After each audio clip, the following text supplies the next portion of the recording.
welcome back to our cursive letter videos. Remember, you want to have your paper flat on the table, feet on the floor, sitting up straight, holding your pen or pencil correctly with your middle finger underneath, right-handed and left-handed. Right-handed people are going to tilt our paper to the left. Left-handed people are going to tilt our paper to the right so that we get the correct slant. Okay, here we go. Today's four letters are going to be R, S, J, and P. The letter R is tricky, and I have always had the most trouble with the letter R. It took me the most practice time. With the letter R, we start at the bottom, okay? When we curve up, we stop at that middle line. Now here comes the tricky part. We have a little slant. It doesn't go very far. And then we bring it down to the bottom and curve right back up to the middle. When we do it all together, this is the tricky part. We curve up to the middle, slant down, drop down to the bottom, and curve right back up with our tail. The R does not go above the middle line. That's too big. The slant does not drop down to the bottom line. That would be crazy, right?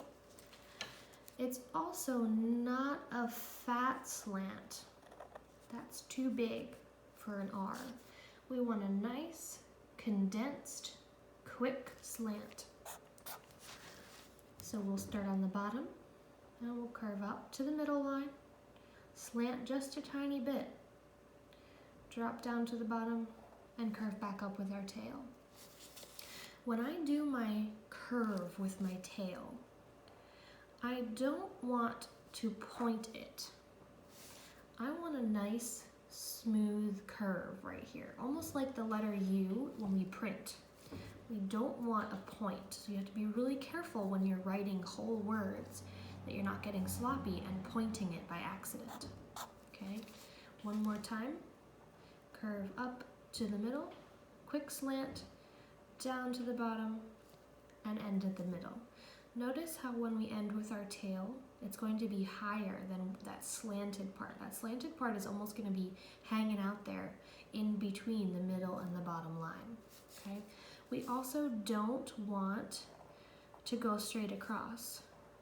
That was the trickiest part for me when I was learning. It's not a straight across like a dash. We have to slant it just a bit. Okay. So one more time for you. Curve up, slant, drop, tail. The next letter has almost a similar pattern. This is the letter S. The letter S starts at the bottom and curves up to the middle, just like the letter R. Now, we are going to be slanting a bit, but this time we are going to make almost a sideways hump, and we're going to close it. So watch this. I'm going to come back to where I stopped here, and I'm going to make a slant, but now I'm going to go curve to the left, and I'm going to close what's almost like a loop. I'm going to close it. And now I need my tail, which means I need to retrace my steps a bit. Come back out and put the tail on. So if I put it all together slowly, I start at the bottom, curve up, curve down, and then back to the left and touch, and come back out with my tail. What I don't want to do is make a really fat S. We don't want anything quite that big. We also want to be careful that when we're doing our S, we don't come back. Okay, we don't want to come back across that first line. We don't want to come above that dotted line. Our S is small. We also want to make sure that we don't accidentally drop below the bottom line when we make that closed loop. Oh, I was just looking at that. It looks like a smiley face almost. So I'm going to show you one more time. We start at the bottom and we curve nicely up to the middle. Curve backwards and close, retrace, and put your tail on. Curve up, down, put a belly on it, and put your tail on it. Okay? The next letter I'm going to show you is the letter J. And the letter J almost reminds me of the letter F. Remember I told you before that the letter F was my favorite to do in cursive? The letter J is going to have the same beginning as the R and the S. So I'll start at the bottom and I'll curve up to the middle. Simple. The next step is going to be like the F, where instead of doing a loop, I'm just going to come straight down all the way down, and then I'm going to make that loop and close it and bring it back with the tail. If you notice when you practice after a while, this curve and this curve end up looking exactly the same. Okay?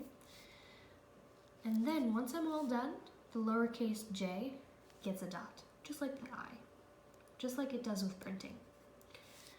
Okay, so once again, start at the bottom, curve up to the middle, bring it all the way down past the bottom line, bring it back to curve and close it on the bottom line, and then bring your tail up to the middle and put your dot on. If I show you again all together without stopping, bottom, curve up to the middle, drop it all the way down, make a loop, cross the bottom line and end at the middle, and put your dot on. What we don't want is for your J to have a really big loop. We don't want that.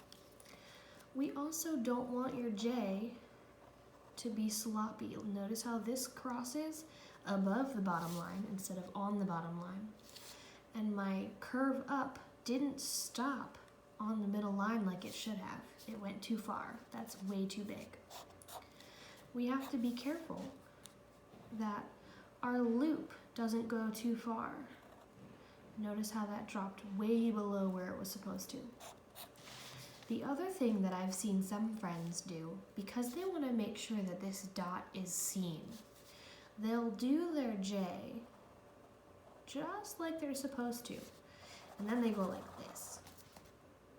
That's a really big dot, guys. We don't need one quite that big.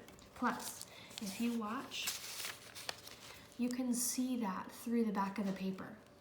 Okay, and sometimes with a pencil, people accidentally rip a hole when they're trying to make that dot really big. So we don't need one quite that big.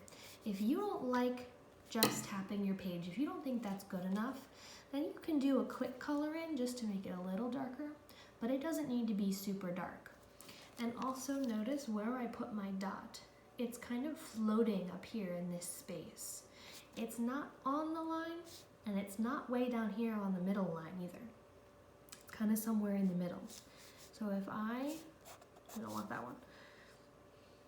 If I start at the bottom and curve up to the middle, come all the way down, make a loop, cross at the bottom line, and bring the tail up to the middle, and put my dot right in the middle of the skyline.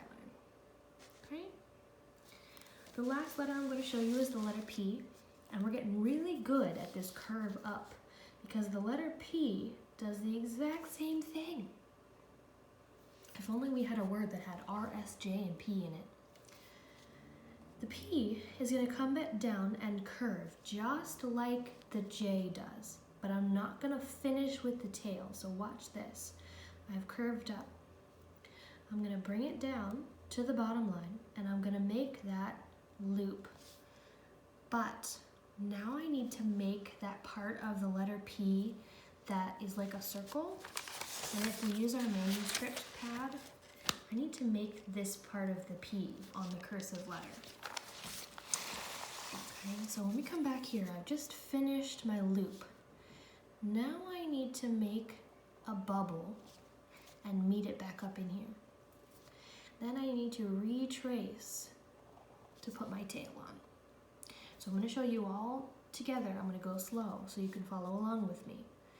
Start at the bottom line, curve up to the middle, drop it down and make the loop, bring it together, and then we're going to put the bubble on and bring it back, retrace, and put the tail on. Okay? I'm going to go a little faster on this one. Start at the bottom, curve up, come all the way down, meet, bubble, retrace, tail. Okay, the letter P is kind of tricky because you need to make sure that you're crossing this line neatly.